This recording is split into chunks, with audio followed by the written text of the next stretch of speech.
말년이 가난해지지 않으려면 반드시 살펴야 하는 입술. 입술은 특히 여성분들과 관계가 아주 깊습니다.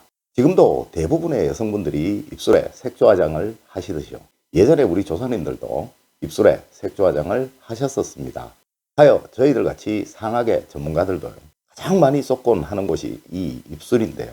이는 상학적으로 입술이라는 곳이 그만큼 비밀이 많은 곳이기도 하다라는 그런 말이겠죠. 우리의 얼굴 중에서 소행을 나타내는 곳이 두 곳이 있습니다. 그런데 그 중에 하나가 귀고 다른 하나는 입술입니다. 이 소행이라는 것이 흰장과 콩팥 그리고 여성의 생식기를 나타내는 오행입니다. 그런데 귀는 머리카락으로 덮여 있잖아요. 그래서 남들에게 보여줄 우려가 거의 없으나요. 이 입술은 절대 가릴 수가 없잖아요. 그래서 바로 그 형태와 모양을 남들에게 보여줄 수밖에 없고요. 이리하여서 입술에 붉은색의 색깔을 칠하게 되었다라는 그런 이야기가 있어요. 이러하다는 것은 입술은 반드시 붉은색의 분홍빛이 잘 드러나야 좋은 것이다 라는 그런 이야기이기도 한 거죠. 우리 학문에는 인자요산이요 지자요수라는 그런 말이 있습니다. 이는 어진 사람은 산을 좋아하고 지혜로운 사람은 물을 좋아한다 라는 그런 말인데요. 여기에서 이 수라는 것이 지혜를 의미하는 것이기도 하고요. 또 재물을 의미하는 것이기도 해요.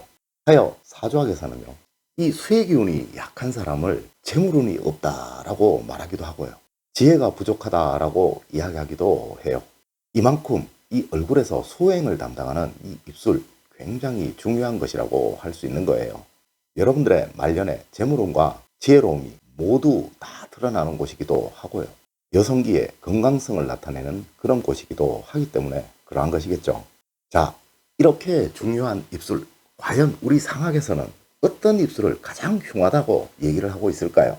그리고 어떻게 하면 이 나쁨을 과연 좋게 이렇게 개운을 할 수가 있을까요? 지금부터 여러분들에게 알려드리도록 하겠습니다. 첫 번째 보시는 이 영상이 입술 양쪽 끝이 내려와 있는 입술입니다. 우리 이러한 인상을 보고 심술궂다고 이야기하죠. 이러한 모양인데요. 이렇게 내려와 있다면 인중 주변에 모인 재물이 이 인중 주변에 모인 재물이 모두 새어나가서 아주 빈천한 말년을 보내는 관상이라고 하며 지혜가 없이 고집만 세니 옳고 그름을 판단하지 못하는 상이라고 하여 가장 나쁜 상이라고 하였다는 겁니다. 두 번째가 입술이 평상시에 이렇게 벌어져 있고요. 치아가 보이거나 혀가 보이는 입술이라고 하였습니다. 이는 재물에 대한 소유욕이 약하여 낭비가 심하고 사치가 심하다고 했는데요. 성격적으로도 의지력이 약하고 결단력이 약하여 늘 남의 아래에 있으며 불임을 당하는 말년을 가진다고 하고 있습니다. 자, 세 번째가요. 입술이 이렇게 앞으로 돌출된 형이죠. 이렇게 튀어나와 있는 형상입니다.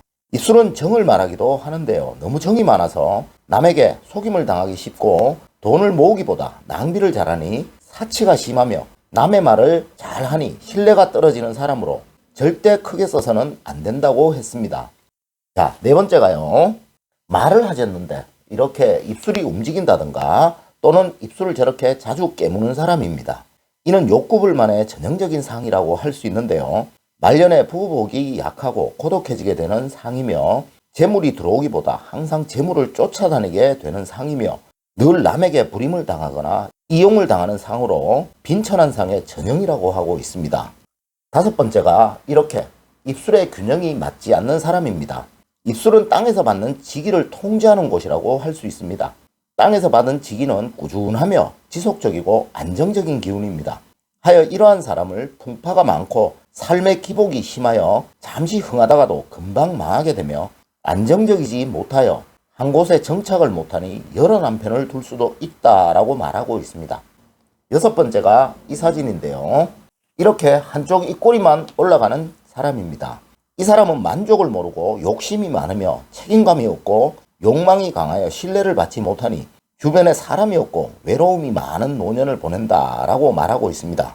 이렇게 입술이라는 곳을 우리 상학에서는 모두 재물과 남녀복, 가정의 평안함을 말하는 그 의미로만 사용하고 있습니다. 이는 지기를 받아서 안정성을 유지해야 하는 곳이기에 이러한 겁니다. 이마가 천기를 받는 곳이라면 입술은 받은 지기를 모아두는 그릇입니다. 또한 중년 이후의 운을 말하는 곳이기도 하죠. 이것은 입술의 모양과 색깔에 의해 중년 이후의 삶의 안정, 행복, 번영이 좌우된다고 우리 상학에서는 말하고 있다고 결론을 내릴 수 있다는 겁니다. 이제 상학에서 평하는 좋은 입술을 한번 보도록 하겠습니다. 크기는 이 라인을 잡아서요. 이 라인에 입이 반이 되어야 합니다. 입술의 크기가.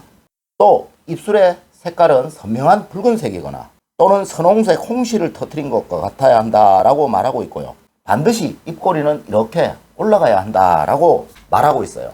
그리고 또한 절대 입을 다물었을 때 입속이 보이지 않아야 한다라고 말하고 있습니다. 중년 이후를 재물의 부족함 없이 부부간의 외로움 없이 행복하게 보내고 싶으신가요? 이제 알려드리도록 할게요. 늘 입꼬리를 법령 끝에 이으려는 그 노력을 한번 해보도록 하세요.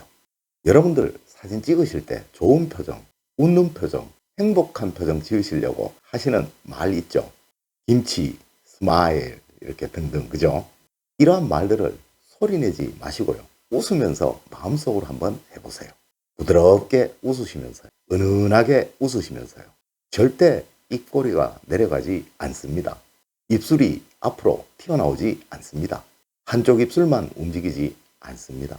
모든 흉안, 우리 상학에서 가장 나쁘다고 하는 그 입술의 모양들이 이렇게 하면 모두 벗어나는 형태가 되고요. 가장 좋다라고 하는 그 입술 모양이 만들어지게 되는 겁니다. 이래서 제가 그동안 여러분들에게 그렇게 은은하게 품위 있게 부드럽게 웃는 연습 많이 하시라고 습관을 들이시라고 말씀을 드렸던 겁니다. 우리 학문은 절대 모든 것, 어떤 것도 정해진 운명은 하나도 없다라고 말하고 있습니다. 상황 역시 이렇게 흉한상을 말하고 그죠? 좋은 상을 알려주는 것은 절대 흉한상이 되지 않도록 노력하고 반드시 좋은 상이 되도록 노력하여서 여러분들의 삶을 후천적으로 바꿔 나가라 라는 그런 말이겠죠. 현대의학에서도 우리의 얼굴 근육은 뇌의 명령을 그대로 전달받아 움직인다고 합니다.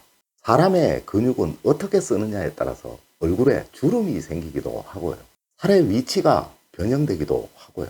심지어는 찰색이라고 하는 얼굴의 색깔까지도 변하게 된다라고 현대 과학자들, 현대 의학자들이 모두 말하고 있다는 것은요.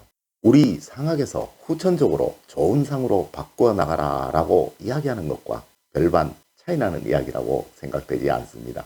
제가 오늘 여러분들에게 흉한 입술에 관해서 말씀드린 이유, 지금껏 나쁜 상에 관해서 말씀드린 그 이유도 이와 같이 절대 나쁜 상을 만들지 마시고요.